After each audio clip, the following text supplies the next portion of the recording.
ถานีวิทยุกระจายเสียงแห่งประเทศไทยจังหวัดเชียงใหม่ AM 1476 กิโลเฮิรตซ์สถานีวิทยุภาคภาษาชาติพันธุ์แห่งเดียวในประเทศไทยที่มีความทันสมัยเชื่อถือได้สร้างอัตลักษณ์กลุ่มชาติพันธุ์สู่สากลเอาล่ะแก้วเกยสังเกตก็ในปฏิทินไทยมีวันสำคัญเกี่ยวกับสถาบันพระมหากษัตริย์อยู่เกือบทุกเดือนเลยนะแต่ก็นี่กะก็อย่างเช่นเดือนมกราคมวันที่17วันป่อขุนรามคำแหงวันที่18วันสมเด็จพระนเรศวรมหาราชส่วนเดือนมีนาคมวันที่31วันพระบาทสมเด็จพระนางเกล้าเจ้าอยู่หัว2เมษายนวันคล้ายวันพระราชสมภพกรมสมเด็จพระเทพราช6เมษายนวันจักรี4พฤษภาคมวันชัดมงคล3มิถุนายนวันเฉลิมพระชนมพรรษาสมเด็จพระนางเจ้าพระบรมราชินีใจวันที่28กรกฎาคมวันเฉลิมพระชนมพรรษาพระบาทสมเด็จพระเจ้าอยู่หัววันที่12สิงหาคมกับวันแม่แห่งชาติ24กันยายนวันมหิดลนี่เดือนตุลาคมก็มีวันสำคัญก็คือ13ตุลาวันคล้ายวันสวรรคตของในหลวงรัชกาลที่9วันที่21ตุลาวันคล้ายวันพระราชสมภพสมเด็จย่าและก็23ตุลาก็เป็นวันปิยมหาราชวันที่14พฤศจิกายนวันพระบิดาแห่งฝนหลวง25พฤศจิกายนวันวชิราวุธและก็วันสำคัญในเดือนธันวาคมคือวันที่5วันป่อแห่งชาติครับสังคมไทยเฮาให้ความสำคัญกับวันเหล่านี้คนไทยฮักและก็เทิดทูนสถาบันพระมหากษัตริย์เพราะสถาบันพระมหากษัตริย์อยู่คู่กับคนไทยมาอย่างยาวนานปรารถนาดีจากสำนักงานประชาสัมพันธ์ที่3กรมประชาสัมพันธ์ค่ะเจ๊ขอนี่เร็วๆทางจังหวัดเปิ้นมีประกาศเตือนคนเฒ่ากับคนที่มีโรคประจำตัวบ่ให้ออกจากบ้านเพราะฝุ่น PM 2.5 เกินเกณฑ์มาตรฐานเกือบ300เลยนะเจ๊ไหนบ่ล่ะคือสุดๆเลยนี่แดงเถือกเลยถึงว่ากะรู้สึกบ่ดีมาหลายวันอย่าจ้ำกะบ่จ้ำอย่าไอกะบ่ไอฮัดโอ้ให้มาจามาไออย่างนี้นี่แล้วก็นั่นสาวๆยังบ่ใส่หน้ากากนี่ฝุ่นนักเน้อช่วงนี้นะเฮ้ยแก่นควันนะแก้วพอแล้วกันนะฝุ่นควันเต็มบ้านเต็มเมืองนักขนาดช่วงนี้แต่เปิ้นบอกว่าบางเตื้อกับปัจจัยคนไทยเผานะแต่อาจจะเป็นฝุ่นข้ามแดนควันไปจากประเทศเพื่อนบ้านเขาบ่ได้มีมาตรการเหมือนบ้านเฮานะแกเอาอีบ่ปากันย้ายแผ่นดินไปไกลๆจากประเทศหมู่นี่เนี่ยได้อย่างอันก็ดีกะแก้วคณะตีนรัฐบาลกำลังหามาตรการกับประเทศเพื่อนบ้านหมู่เฮาก็ต้องมีมาตรการในการป้องกันตัวเก่าคือปฏิบัติตามคำแนะนำของแพทย์เปิ้นว่าให้หลีกเลี่ยงการทำกิจกรรมนอกบ้านให้อยู่แต่ในบ้านที่ปิดประตูหน้าต่างให้มิดชิดหรือสวมใส่หน้ากากกันฝุ่นอันอย่างประมาณนี้ก็จะช่วยได้ในระดับหนึ่งนะถ้าจะอันวันนี้เฮาแยกย้ายกันก่อนบ่ไปอู้กันในไลน์เอาอากาศดีๆก้อยมาเมากันใหม่แต่ไอ้แก้วปิดบ้านไผแม่นมันเตรียมให้พร้อมซ้อมให้ดีรู้วิธีป้องกันภัยปรารถนาดีจากสำนักงานประชาสัมพันธ์ที่3กรมประชาสัมพันธ์ค่ะมาพี่ชนแม่วันนี้ปาร์ตี้กันให้สุดๆกันไปเลยจัดไปไหมเมาไหมครับหรอพ่อกลับบ้านได้แล้วเดี๋ยวพรุ่งนี้ก็ต้องไปส่งลูกไปโรงเรียนแต่เช้าอีกจะดื่มอะไรนักหนาเนี่ยนะตื่นไว้อยู่แล้วจะอะไรกันนักกันหนาขอสนุกกับเพื่อนหน่อยดิเหนื่อยมาทั้งวันแค่นี้นะพี่ไปร้านอื่นต่อไปก็ไปพี่ทำไมรถคันนี้มันขับช้าจังเลยอ่ะแซงไปเลยพี่แซงไปไฟแดงก็พาไปเลยพี่ตรงเนี้ยมันไม่มีกล้องไม่โดนจับชัวร์เอาวะไปก็ไปเฮ้ยพี่ระวังรถเลยบนท้องถนนการตัดสินใจพลาดเพียงครั้งเดียวอาจไปถึงความสูญเสียอย่าให้ความสนุกเพียงชั่วครู่กลายเป็นความเศร้าชั่วชีวิตด้วยความปรารถนาดีจากสำนักงานประชาสัมพันธ์ที่3กรมประชาสัมพันธ์เจ็บป่วยเล็กน้อยอาทิมีไข้ไอเจ็บคอปวดข้อเจ็บกล้ามเนื้อใช้สิทธิบัตรทอง30 บาทปรึกษาเภสัชกรรับยาตามอาการไม่เสียค่าใช้จ่ายยื่นบัตรประชาชนได้ที่ร้านยาที่มีสติ๊กเกอร์ร้านยาคุณภาพของฉันให้บริการดูแลอาการเจ็บป่วยเล็กน้อย30 บาทรักษาทุกที่ที่ร้านยาคุณภาพของฉันสอบถามเพิ่มเติมสายด่วนสปสช1330 24 ชั่วโมงอยากใช้สิทธิ์บัตรทอง30 บาทรักษาฟันสังเกตสติ๊กเกอร์คลินิกทันตกรรมชุมชนอบอุ่นแล้วยื่นบัตรประชาชนก็ได้ทำฟัน5รายการอุดฟันถอนฟันขูดหินปูนเคลือบหลุมร่องฟันและเคลือบฟลูออไรด์ไม่มีค่าใช้จ่ายไม่ต้องรอคิวนานแถมใช้สิทธิ์ได้ปีละ3 ครั้ง 30 บาทรักษาทุกที่ที่คลินิกทันตกรรมชุมชนอบอุ่นสอบถามเพิ่มเติมสายด่วนสปสช1330 24 ชั่วโมง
ผู้มินถอมว่าเขาตั้งเสียงค่ะเมื่อได้ทบกันในตอนการห้องปล่อยเสียงสวทเก้งใหม่ AM 147เท่ากิโลเฮิรตซ์ค่ะถึงมาในวันอาทิตย์ที่18เดือนธันวาคม2แห่งปลาย20ค่ะปีได้2แห่ง1ปากปลาย19ปีก็จานในแห่ง3ปากปลาย87คู่เป็นเดือน6รองเป็นเรือน6ลอง7คำฮอดถึงมาสีอยู่จำเขาหมู่ขานุ่นเป็นอุ้ยก่อไอเซปีน้องเขาที่ห้องปล่อยเสียงสวท AM 147กิโลเฮิรตซ์จำกันที่ไหนค่ะทอมอยู่ที่แล้วตั้งไหลฮุบทบจำกันอู้จำกันไหลในตอนการแล้วค่ะเมื่อในเป็นวันอาทิตย์ธรรมดาในก็เดี๋ยวเอามาฝากไว้ปันพี่น้องเขาให้ได้ยินถ่อมจำกันอยู่แค่ดอกเปิ้งมุมมองปันแห้งใหญ่นำเสียกำค่ะ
เอาค่ะพี่น้องเขาค่ะมาถ่อมด้วยในค่ะเกี่ยวกับเรื่องวันลูกพื้นในก่อนในค่ะเนาะพี่น้องเขาค่ะพอถึงมา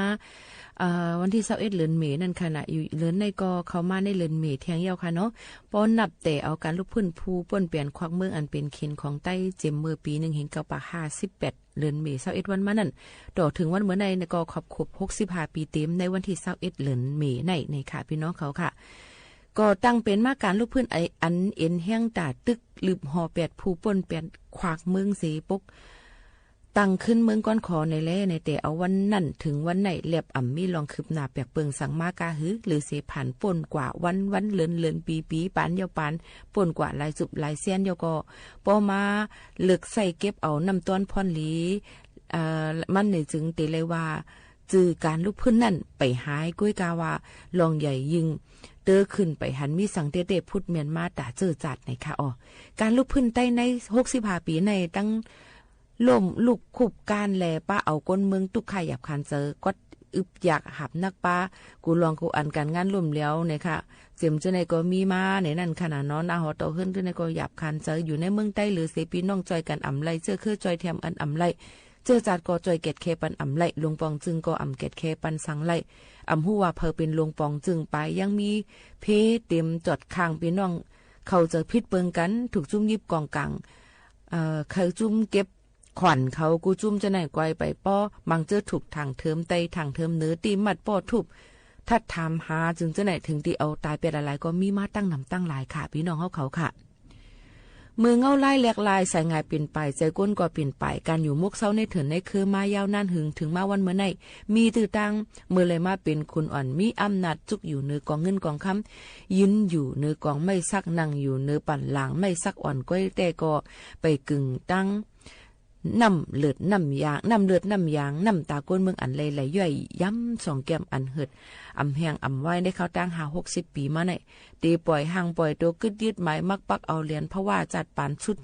เดึกก้อมการในก้อยก็ไปกึ่งถึกแลบหนังเก่าในนั่นค่ะพี่น้องเขาค่ะก็เปิ้นนั่นแหละซึ่งหือกอลีไหนค่ะเคยพี่น้องเขานั้นคัดเจอไหนค่ะไว้เจอเตียงทำสิในก็กดเจทันเคยอันเป็นอันหกคายเจอในก็ให้ออกยานเฮาคากว่าเยาก็ให้นิ่มเศร้าให้กัดเย็นให้มีลองง่ำเย็นกันคันเพ้อสิสืบคืนปองให้สร้างกว่าจึงจะในค่ะเนาะในก็เกี่ยวกับเลยลองวันลูกพื้นแกดแขเอาขึ้นเบื้องเสียขึ้นมาตรงตักปอแม่พี่น้องๆเขาและหมอกลัดถึงพี่น้องเขาในวันเมื่อไหร่ค่ะพี่น้องเขาค่ะ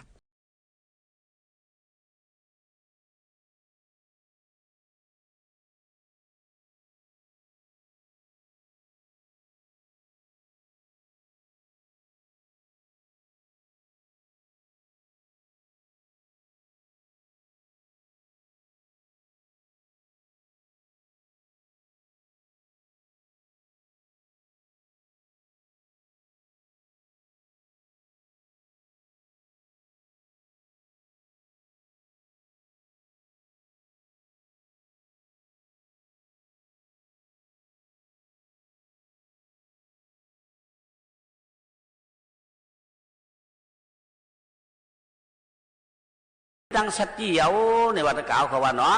สติได้หรือได้สติจื้อก้อยๆเนาะไหนๆก็ไม่เลยใครนี่เนาะเปลี่ยนก้นได้เฮาโมเกิดเฮาโมตายนี่ว่าเปลี่ยนก้นได้เปลี่ยนก้นกับหลายหมู่วันตายวันเกิดได้หยาบหนาเพราะใครเปลี่ยนก้นโมเกิดโมตายเพราะในจึงที่ได้ถ่อมตระกรรม10คอยเอาในเนาะทีนี้ลัดนี้ตะกะเขาก้นดีก้นแมดกูก็ก้นเนาะ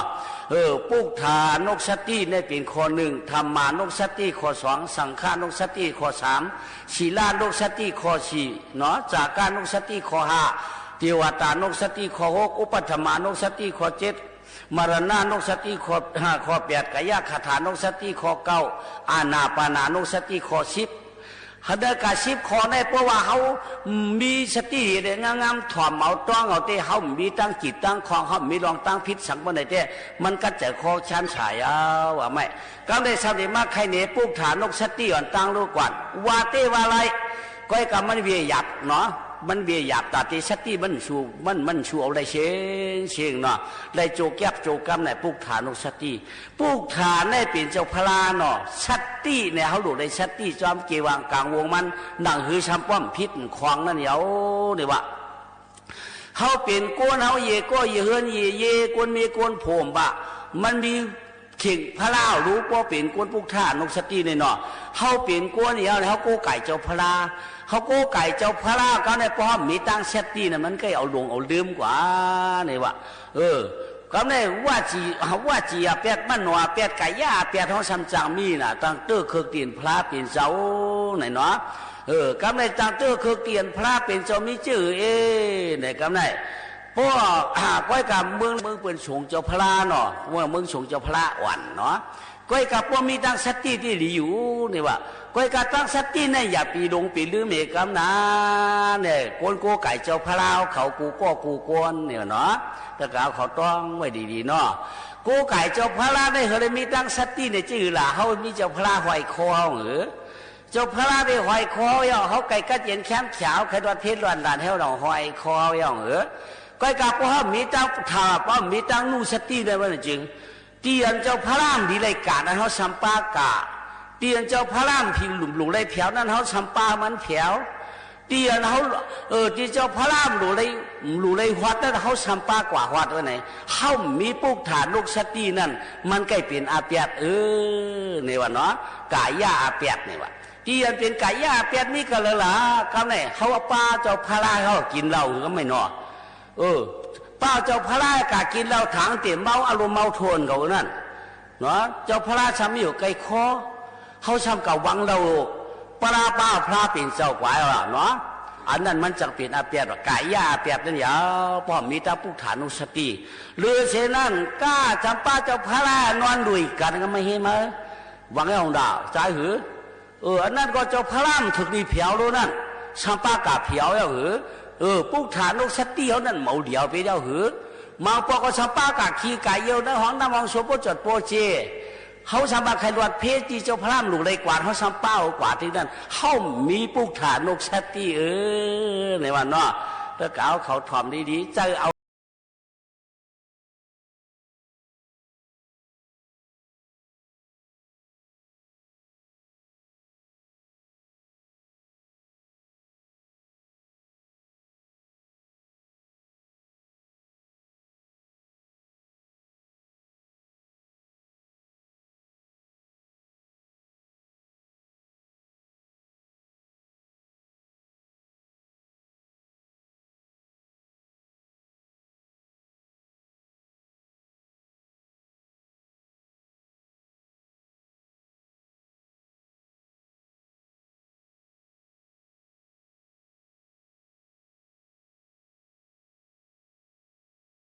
เพราะว่าหลวงเขาไปจุกแล้วจอกไอ้คือมาเอาพระต่างหูไฮคอเนี่ยดีที่ชุดพอมีตั้งนุสติเนาะมันชูมีมาพวกมาพอหลวงกาก็เนี่ยเอาหอยไว้ซ้ำตายน้อยไปแล้วก็เอาดื้อมเอาหน่าบ่เรื่องมาซ้ำเอาหายก็ไม่มาซ้ำเป็นช่างเราเช็ดหลายเป็นโชก้าปริติว่าลองปู่ลองไม่หายกล่าวจังอะไรขึ้นเนี่ยก็แนวเมาวุ่นเนี่ยก็นั่นเช็ดหลายหนาซ้ำในย้อนว่าตายมันเย้านั่นเย้าเนี่ยแต่ว่าทุกฐานนกสติหามันมีเหตุการณ์เนาะกูกวนเนาะในเมืองเหมือนเมืองสวงพลาเนาะด้านในเฮือมีดูสตินั่นก็มันหนักคือเขาตีรวดแป๊บเนี่ยเด้อเพอก็ต้องไว้เอาเผงมันย่อกำได้สมาปุกฐานนกสติทำมันในเทียงก็ไม่ได้หนึ่งเฮือนในมันมี3 อาเนาะมันมี3 อาเนาะมี3 อาชมีปาเขียงเหอ่างเนี่ยอายุดอาดัดอาเมียดนี่ว่าเนาะอายุดเนี่ยมีกันเหลออาลัดมีตีเหลออาเมียดมีกันเหลอคำไหนป้อมหมอทัดสางซ้ำไปหูเทียงอาเมียดเนี่ยเปลี่ยนตีเข่งพลาน่ะป้อใครกัดใครเย็นไว้ตีเข่งพลามูจาตีพลาตีเฮือนเฮาได้ใกล้ต่างซ้อมต่างป้านใกล้ดูใกล้ต้านเปิ้นห้องว่าตีอาเมียดเนี่ยว่ากวางเราไปตั้งเราก็เขาไว้หมอสารได้เขาว่าเขาก็ยังแช่มฉาเป็นตีอาเมียดไว้เนาะอาเมียดได้เป็นตีเข่งพลายาวว่ะก็ไม่อาลาดนั่นเป็นก็เหรอกำได้ตีอาลาดนั่นทำใกล้เป็นตีหูพี่ไพ่วะพวกอ่อมไพ่อุบกันได้อุหังก็ย่อเนาะป้อมอุบก็ขึ้นเฮ็ดทั้งปืนก็ย่อโอ้อุบันคือยังก็ย่อมันอุบไหลมันดัดไหลเดี๋ยวว่าเนาะมันมีอาเปียทางเลยว่าอุบกันคือหูพี่ไพ่นั่นเนาะอายุนั่นเป็นก็เหรอเป็นตีนอนน่ะกำได้ตี ตีนว่าเนี่ยมันจะตีมียาดวะเนาะเป็นตีอยู่หรือเนี่ยว่าโลกาหลงในโลกาหลงเขาในสองว่ากูเรือนกวนเยกวนเมียกวนโผเนาะอาจองว่าตีนว่านั่นเป็นอายุแต่ก่อนผมมันหันถึงนั่นน่ะจองว่ามันหู้สามอายุอาลัดอามียาดได้เปิ้นมิ้วน่ะเนาะมันง่ายแต่กล่าวเขาว่าตีนวันเฮานั่นมันจะตีอามียาดเนาะมันเป็นอายุเดียวเนี่ยว่าคำพองก็ใครเหี่ยวผ้าก็มีใครขี้โคก็มีใครยังก่อมจางวานะชุดที่เป็นอายุเรารู้แล้วตีนวันวางก็ดัดก็พะก็หูรู้เนาะตีหัวพี่ไพ่ในตีตึงปางกันตีอุบกันยาวในวันนั้นเป็นตีอาลัดตีเข่งพระลานั่นตีโกกายมันเหนือเข่งพระลาเป็นตีโกกายตีใบตีฉาเปิดจงห้องว่าตีอามญาติเนี่ยเนาะนั่นดอกว่าห้องว่าพุทธานกสติเนี่ยเนาะก็ไม่เข่งพระลาเขานั่นก็มีตั้งสติวันเดียวเนื้อเข่งได้จื้อได้เป็นเข่งพระลาก็ไม่พอมาตัวเขียงซ้ำนำให้เจ้าพระลาก็ไม่เขียงนำอย่างหลักกิ๊กก็เอาต่างไว้เนื้อเข่งเอาไว้เนื้อเข่งพระลาเลยกูหลวนยะมีเป็นหวันยักมีเป็นปั้นเนียงปั้นหมักกูเจอกูเมี้ยกันเจอกิ้วเอาไว้เนื้อเข่งพระลาเขียงนำหนาวก็ไม่เห็นเมียวเผียวมือเผียวไม่มาหินโค้งบนมือเผียวมีถนโหจะบนเนาะปานกูปอกหาไม้ป่ามีเปียงยาให้กันว่าเปลี่ยนเข่งลงไว้นั่นยังว่าเป็นเข่งเจ้าพลาป้อมหมอไม่ปุกฐานกสติเด้สองช้ำตีหูละเนาะก็ไม่อันดีไว้ก็ช้ำมีเทียงก็ไม่อันดีไว้อย่างไรในยาตาเจ็บเขาเนี่ยเนาะยาตาเจ็บไว้เนื้อเข่งพลาก็ไม่ตีนเจ็บก็กะมัดได้ขึ้นเอาไว้เนื้อนั่นขาเจ็บก็มัดได้ไว้เนื้อนั่นเนาะเผื่อเอามือกวนเจ็บขาเจ็บมัดตาไว้เดี๋ยวนั้นอันนั่นจ่อมันเจอตีไว้ขยาตาเจ็บตีเจมาเนื้อเข่งพารานั่นเฮ้ทางเขาซ้ำกับไว้กันนี่เฮ้นี่ตรงว่าป้อมมีตั้งสติหวังกำเหลียวได้หวังกำเหลียวเนาะมือเดียวในแค่นานเนาะแก็บจากในขวยเทพเดี๋ยวรอผมจำเนาะป้วนขวยเทียบหางพระลาขวยเทียบตาลาได้ดีไว้ก้อยกำจะเจ้งนั้นเชียงกับไหนชมีปากามอีน้อยอีนางกำหักกำเตียงตองมีมกว้างมีมดีมันถูหุ่มป้อมมันถูกแคบนั่นนะมันถูกใจฟักใจมันนั่นก็กุรันยาวไปในเขียงพระล่างเลยทำอะไรนั่นก็ซ้ำสั่งเปลี่ยนมาบอกว่าน้ำป้อชาก็สบายลืมได้ทำอะไรกันไหนอาเจ้าพระราร่วมก็หวงกวางเลยกวนคิดตั้งเลยก็ชำบ่ำตันตัวเห็นไอ้แทงลูนั่นของใกล้เปลี่ยนนะตะกาวเขาบอกเพราะเขามีปุกฐานุสติเนี่ยมันเปลี่ยนนั่นเพราะมีปุกฐานุสติมันเปลี่ยนเนี่ยว่าเขาหลุดว่าปุกฐานุสติปุกสติก็เขาหลุดด้วยสิเนี่ยว่าย่อกำไรอันหลวนตาตีขิงพระราเอานั่นทำอะไรก็ไม่เนาะมังเฮินมังเย่ก็เฮ็ดเต้ว่ามังเฮ็ดมังเฮินมังเย่ก็เฮ็ดเจริญจละอันต่างชวามนะเขาต่างชวามก็ในอันต่างชวามบางเฮินมันต่างเขาหลายเขาเต้ชุดต้องเขาว่าเลยอยู่ดีกินหวานนี่วะตุกตาเขากินเนี่ยพวกมีเนื้อมีปลากันหากันชอกกันงอกกันหวานกันหาพักกันโคกันเจียวพวกความหึงจ่อหากินเตียนเจ้าพระรานั่นถ้าว่าต่างเขาหลายเจ้าพระราย่ำได้กินหวานไงอิดกินเขาหลายไว้เขาสบายดีอยู่กินหวานเพราะกะชื่อขมุนมาล่วงขมุนเขาป้อมาล่วงขมุนของเลี้ยงมันถูกวัดเนี่ยเนาะเอามาเขาซ้อมตักซ้อมโตนะนั่นทุกวัดสองวัดนี่ชมวาเทียงโอ้ทุกตาเขาย้อนอยู่ดีกินหวานนั่นสมบูรณ์ย้อนเจย้อนว่างอันเขามาต่างพระเป็นสหนั่นเนี่ยมาต่างเอาขบุนอันบัดชงบัดอีกไว้เนาะอันนั้นจ่อมันซับเด็กกึ่งเธอเขาย้อนเปลี่ยนไรต่อมันเด็กกึ่งเธอย้อนเปลี่ยนไรย้อนว่าเขาปุ๊บฐานุสติก็ในเขาเด็กเขากาดไว้เลยด้วยเนาะพอเจ็บปอกมาอันนี้เมื่อหลุดเจ้าพระเขาไปบ้วนหรือไม่บ้วนอีนางใครกินนั่นไอ้ใจใครกินนั่นไงป้อมเมื่อวันไหนได้อีอ่อนจุกถงไอ้รวมใกล้ตัวท้องโมโหมันใจอีด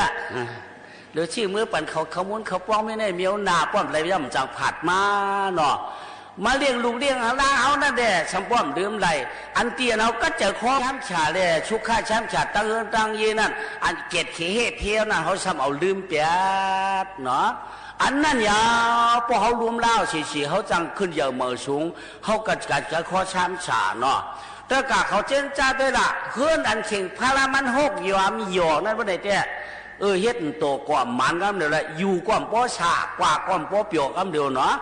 พวกเข่งพารามันวดมือเฉลีบอกว่าน้ำตั้มต่างปางปางจืนปืนคือเฮือนมือก็ปืนอ่านหนักเดียวอาร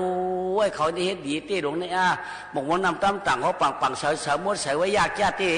เข่งพระเขาก็ดีหนาเฮ่ไหนปืนก็มีตั้งนับยำเขามากำเดียวเนาะป้วนปอคือเราไม่ชาชอแล้วหมอนะว่าก็เฮ็ดดีมรักเท่านั้นเจ้าพระใครร่วมใครลูกมีดเดือนว่าเดี๋ยว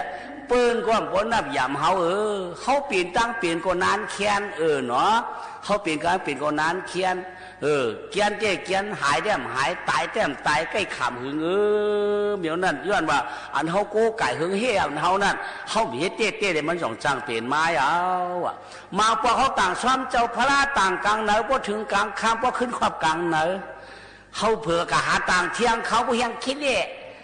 มาแล้วหนูมากินแคบกินพวงไว้พวงหนูมากินเขาต่างพระคำว่าไหนกิน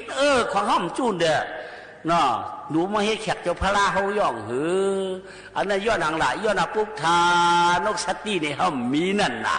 เพราะมีปุกทานกสัตตีเนี่ยเปลี่ยนเติ๊กยาวเหมียวไหนจังว่าเมื่อเขาเด็กว่ามันได้รัดได้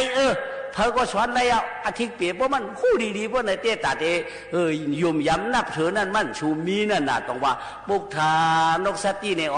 เกาหลุยเกากมอเพียวเกาเฮ็ดเกากมอไรผู้โสเกาโมไว้เกาจังไรอาคิวไหนเขาหลุว่น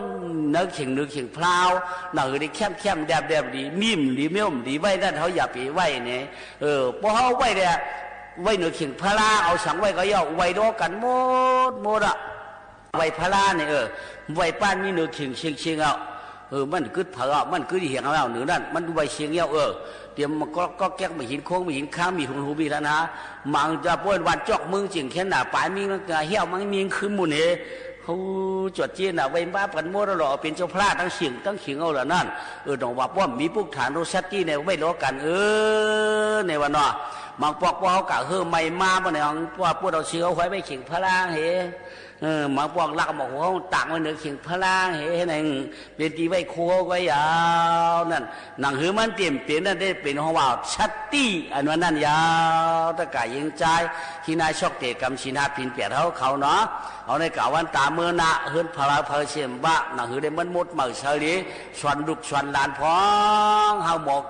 ผิวหมอปัดหมอคัดใจจุ้งจ้าเป็นปุกฐานนกชัตตี้เขาจ่องเลยปืนอิงโก้ไก่กับวันตาเมื่อนาได้เป็นขักหนึ่งเนาะก็ไม่ขักสองในฮือล่ะในธรรมานกชัตตี้นี่นะธรรมาได้เป็นตาลาได้เป็นธรรมะได้เป็นตาลานูชัตตี้อันวันไหนเขาเปลี่ยนก้นได้เขาป่องเจียงเลี้ยงจะในย้อนหางหลายย้อนตาลาเมียวหลักเมียวอันหมุนเจ้าเขาสวนเมียวอันโปเมสวนเมียวอันเจ้าขุนสวนเมียวอันเปิ้นอ่อนเขาหลีเมียวอันเปิ้นอ่อนเขาหลัดเปิ้นอ่อนเขาหยาดเปิ้นหลัดเขาป่องเสียงนั้นเป็นตาลาหมดยาววันเนาะเป็นตาลาหมดตลาอันอาชูอาม่านเขาตีป่นนั้นตุกสังสลานี่ก็เปลี่ยนตลาดยาวตลาดกาชวนปานเขาป่วยเย็นป่วยเงี้ยป่วยยุ่มยำป่วยเมทเท่าเกศยาชาวบ้านนั่นก็เปลี่ยนตลาดยาวเนี่ยอ่อนเขาดีเนี่ยเปลี่ยนตลาดหมดอะไรเก่าเขาว่าเนาะอันอ่อนเขาให้นั่นก็ย่อมเจอตลาดป่อนเขาให้ได้ปึงตลาดเนี่ยบ่ป้อนเฮาดีเนี่ยปึงตะลาว่ะมันเปลี่ยนตะลาเนี่ยว่านู่สติไหนเฮาหลุดได้มีตั้งสติเตี้ยที่เรียกว่าหลุดได้มีตั้งนู่สติเนี่ยหลุดได้มีตั้งลองตะลาเนี่ยปุงจามเตียกเนาะปีน่วงไหนดูเด้อเปิ้นเฮ็ดป่วยเปิ้นถ่อมดิกถ่อมตะลาเปิ้นมาปางเอามือกำในมือถ่อมตะลาเนี่ยว่ะเพิ่นเอาขาเมติฮอดิกฮอตะลาเขาในปังปอเหมียวมือหน้าเอามือนี่เหรอกำไรตีมือถ่อมตะลากำไรคือสำคัญไว้มันจะเห็นที่นั่นกับมือเหียงมันจะเห็นไหนกับมือเหียงเขาอันหนาเขาเลยเขามือก็ไหนมา กะถ่อมตะลายังว่าอ่านหน่ายกว่านะตุรู้ปืนอ่านหนาถ่อมตะลาในปืนอ่านเหิงชาพอตะลาพอมาเขาหลวงเฉยเจอเขาในเขาชาวบ้านป้อมอ่านหนากับมือชำบาเทียงให้ก่อนมือถ่อมตะลากันไหนเผื่อมือถ่อมตะลากันไหนมึงยากันเอาหนาเกาหันมาเมื่อหันเกากันไหนตะลาห้องเตี้ยมเอาเขาหัวกันไหนอันเปิดตึกดูมั่วอาบเตี้ยว่าก้อมปองเจอสมาใครเคยคืนนะคือตะลาเตี้ยมาเจอเอาหนาไปเขาเรียกว่านาสูไปเยาว่าให้สูไม้กันนั้นหกไม้กันในเกียงไอ้ในกากล้าไปมาไอ้ในกากล้าไปมาในกางในไปมาตะลาเนี่ยมันเขาหูปืนก็รู้สินี่เขาก็หวังเฮี้ยงจ้างเขาก็มันเปี้ยก้นหลายก้นนะลุงเนาะก็หลายก้นอุบันเฮี้ยงนาน่ะนั่นกับอุบันที่นั่นอันปืนใครถอดนั่นปืนทำจังเฮาอ่ะกำไนดูปืนบอกเขามาอุบกันฮะว่าเขาโดนเขาดูดถ่อมตะลาป้อมหูเงาหูไปแน่เห็นไหนปืนทำวันไหนห้างเฮาปืนวันไหนเจอปืนนะปืนก่อมบ่าวชวมก็รู้ก้อยกำมันมีอาเปียท่าซ้ำไหนก็แม่ในตะลาหัวไว้รู้มีนี่บะปืนบอกเขาเมื่อถ่อมตะลาป้อมเมื่อถ่อมได้เขาซ้ำเมื่ออุบกระโดดปาบในปัญญาอันปืนใครถ่อมนั่นหยาบหูหยาบเจ้าปืนได้มีอาเปียนี่วะอาเปียดนั้นรู้สำเร็จกับเป็นอย่างหลาเป็นหือบ้ายอาเปียดนั่นเนี่ยได้กล่าวเคยอ่อนกันถ่อมดีหนอเพราะเขากัดถ่อมตะลาได้เขาโมงนะปืนถ่อมก็เยาเขาถ่อมก็เยาปืนโมเขาโมก็เยาเพราะว่ามันเตื้อคึกมันหนำเยาเนี่ยมันเขาดีกับเป็นช่างในตีตายเป็นทางหลายตายเป็นหวังกุโลวะเพราะถ่อมตะลาได้โมได้ตายเป็นหวังกุโลวะเพราะพอกูเป็นหวังกุโลก็ใหญ่โมละเพราะถ่อมตะลาพระเจ้าอ้าวมันหลุดนักไม่ใจดีได้ถ่อมไหมอ่ะในมันจะว่าหมุนเจ้าลาลีหัวพิษตะลาเอากระถ่อมตะลาเลยกับโมเกวังกลางวงมันได้ตายเป็นหวังกุโลได้มันออกมาในอุปุขันอย่างนี่ออกมาในดิเจ้าอุปุขันอย่างวางนี่ถ่อมละมันมีนั่นเอาเขาก็เลยยินนั่นอ่ะดิอุปุขันอย่างนี่วะก็ปะละอุปุอริยาอุปุกันออกมาในก็กับอุปุขันอย่างนั่นน่ะต้องว่าฮิเรชาวตายเป็นหวังกุโลละไหนหวังกุโลตัวนั้นในพวกมันห้องในเปิ่นจังมันน่ะวะปืนห้องหาจู้ปืนก็ห้ามหูปืนห้องหาโปหาเมปืนก็ห้ามหูปืนห้องหาปีหาน้องปืนหือก้มหูปืนห้องรองเปี่ยวรองเมือนก้มหูเพราะปืนห้องเขาจะดูไว้หือที่นั่นที่ตายอยู่หือนายนั่นที่กว่าอยู่หวังกูน้องเขารู้ได้ตัวรู้ด่วนห้องนั้นตายอยู่ลอยเลี้ยวพันกายอยู่บังก็กำได้เปียดันมันลาดผ่าตาลาดันว่าปืนจังมันนั่นบอกว่ากล้อพิงนี่ก็เดี๋ยวว่ากล้อเมื่อเดี๋ยวนั่นย้อนหลังล่ะย้อนเราจัดกวดมาถ่อมตะลาเนี่ยมันกับโมเกวางกลางวงบนวันนั้นเดี๋ยวว่ามันมาตายเป็นบังก็รอป้องว่าเมื่อไรก็ย่อพักหวังก็รอพันเนื้อหวังก็รออ่อนกันพัดตักติ๊กนั่นย้อนอาเปียนมาถ่อมตะลาได้จังกับโมตายเป็นบังก็รอป้องว่าเปิ่นจังตังเมืองเดี๋ยวว่าเนาะในออกมาในอุปุขันยาเนี่ยว่าต้องว่าธรรมานุสติเขาหลุดเลยสติดีๆเนาะถ้าเกิดยิงใจเอาเขากูกวนเนาะย่อกำไรเพื่อนป้าเอามือมาถ่อมตะลาเนาะเพราะถ่อมตะลาก็ไม่ถ่อมมาตะลาไปย่อเขาพวกใครเมื่อน่ะชุดออกก็ไม่ไปย่อว่ามาคานปียาวไปชุดอาบาพอเปิดสิ่งเขาเดียวเพราะกำหมอหมูน้อยหมูนอช่วยชูนอเนี่ยพ่อก็หาลูกมือกำไรเจ้าเฮือนมากำขาเด็กเขาอยากคุยก่อนเด็กน้ำจิ้มเนียงเจี๊ยมให้ก่อนเด็กอันนี้อันได้ก่อนอันนี้เป็นเฮ็ดไว้เอารู้เนาะกูสูบประเดี๋ยวเที่ยงเอาหนักกำไรตั้งตาลาแต่ทำมีตั้งสติก็ไม่ตั้งมันไม่สติดีมีเขาอยากคู่ไว้หนักก็ไม่มันเจียมฮือมันแก่นฮือมันจางฮือหัวกำไรเพราะว่ามันแก่นมันจางเนี่ยอารู้น้ำไว้มีเนาะน้ำไว้มีไก่แก่นี่ให้แก่นนะเมื่อวันอีโมบนว่าเอามือเขาเลยเอามือปันไอ้นั่นอีนี่เขาเลยปันดุปันละอะไรค่ะมันเป็นวัดนาไอ้จอมันดีกินเขาทำนี่ของเพื่อนในใจห้องหรือมันดีกินนี่เนาะมันเป็นวัดนาเอาเมื่อเห็นไหนล่ะกูคำใครกินได้เห็นไหนก็เลยเพราะว่ามันหวานยา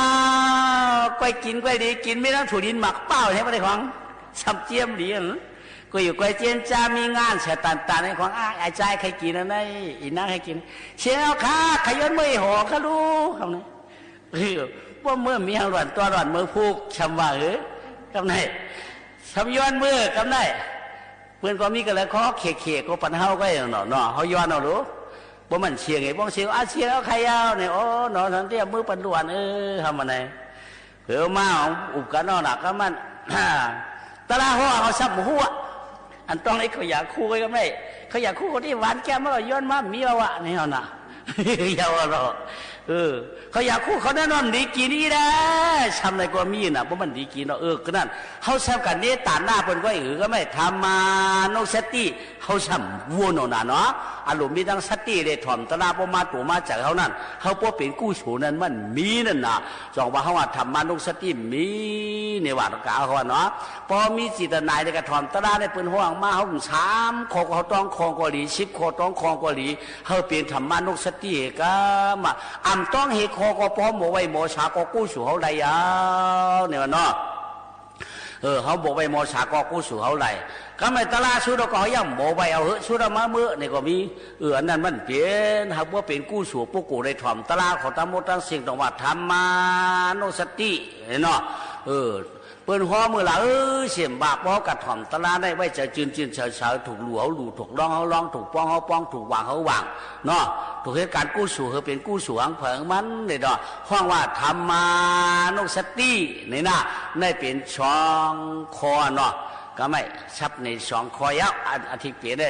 อันว่าธรรมานุสติได้จริงไหนอะเปิ้นฮอดีนั่นเขามีอันป่องเจ้าสีตาก็เขาโมไว้โมสาวมันชุดมันโหมันป่าลัดจึงก็เขาเลยซ้ำๆจางจ้องก็เขาโมไว้สาธุอนุโมทนาได้กู้สุปฏิโนอนุโมทนานั้นมันก็หายมันจังไรอยู่เนี่ยว่าเขามีธรรมานุสติกรรมเนี่ยเนาะย่อกรรมเนี่ยเพราะมีทั้งธรรมานุสติเขาซ้ำมีทั้งสัมมุกไม่ดิกผืนนั้นมันดีทวามดิกเมียวในมันดีทวามเรื่องนั้นก็ยามยินหนาวอันนี้ก็ยามยินหนาวเขายามยินหลายๆเขาย่างหมอใครเนเปิลเขามีธรรมานุสติรู้มั้ยนั่นพอเขายามยินเขาหมอใครเนเปิลหมอรัดเนเปิลได้เดียวเขายามยินปนมหาควานเนี่ยได้ยินว่าเขายามยินหนาวมั้ยนั่นเฮบาเลยปนใครเนรู้กำต้องเก่าชัมบาวัดรู้เฮียงยามยินย่ำต้องป้อมต้องดูทอมเที่ยงรอปนมาห้อยวังยามยินย่ำใครทอมอันนั้นเป็นห้องธรรมานุสติมีเนี่ยวะครับโจกาได้ผัดยันกันตอนด่านในวันเมื่อในนั่นมีข่าวเงาฝากตอนทุถึงเนี่ยค่ะป้านั่งนู่เก่งไหมเนี่ยค่ะอีกป้าลูกหลานนางแก่หยงนางจึงปุ่นนางโมขาวนวลค่ะอีกผักความอยู่เลยกินหวานเมื่อจูปีๆน้องๆเขากูก็กูก้นลุงตานะเขาตั้งเฮือนตั้งเย่นาป้าเขาตั้งเฮือนตั้งเย่เนี่ยค่ะน่าจิ้งเขาตั้งเฮือนตั้งเย่น่าเสียงนางเขาตั้งเฮือนตั้งเย่เขาอยู่ลีกินหวานอีกป้าปีๆน้องๆเขาตั้งเสียงอยู่ลีกินหวานเหตุการณ์คืออย่างเหมือนซุ่มกันกูก็กูก้นเสียกั้มเนี่ยฝากตอนจูถึงกูเจ้าในวันคำอยู่ในค่ะอ๋อเดี๋ยวก็ตอนดับพี่น้องผู้ยินถอมว่าเขากูก็เหมือนกันค่ะให้อยู่ลีกินหวานก้างยันพี่เข็นกันแหละมักมีหลีเป็นหนังกลางจะยังอ่านให้เต็มทนวันเมื่อไหร่ม่อนๆค่ะเหมือนซุ่มค่ะ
ตั้งแต่มีช่องทางออนไลน์ชีวิตง่ายขึ้นเยอะใจเย็นนะจะทำอะไรต้องเช็ค